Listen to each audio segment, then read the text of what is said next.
We are following local breaking news as well. One person died this morning inside a Hillyard apartment that caught fire. It happened at 4100 North Cook. That's right across from Shaw Middle School. Excuse me. Our Caroline Flynn is there live with a report. Caroline.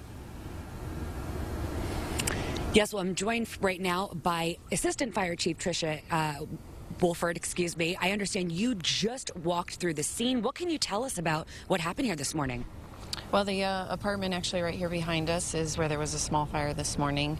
The fire was contained to the room of origin. We do have one deceased female from that fire.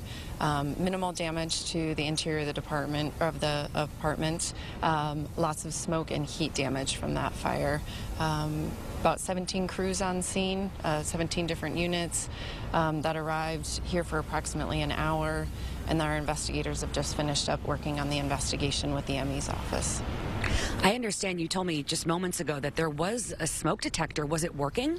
There was. There's a smoke alarm in the unit. It was activated when crews got here, so that is good to know that there is the smoke alarm protection here for the multi-resident building.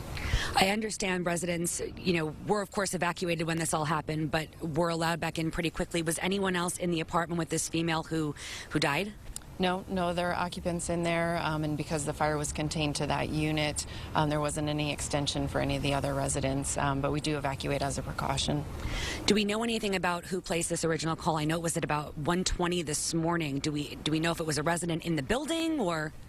We haven't verified if it's a resident in the building. The caller did report seeing flames coming from the window, so we're not sure if it's a resident of somebody that lives in one of these units in particular. But call came out, we got notified at 1:21, and we had units on scene within 4 minutes. It's incredible, and we're still working to determine what the cause is exactly. We are. We're working on that, hoping to have that released within the next 24 hours, and then obviously in conjunctions with the medical examiner, and then the notification of the family. Thank you for being with us this morning. Live in Hillyard, Caroline Flynn, KXLY 4 News.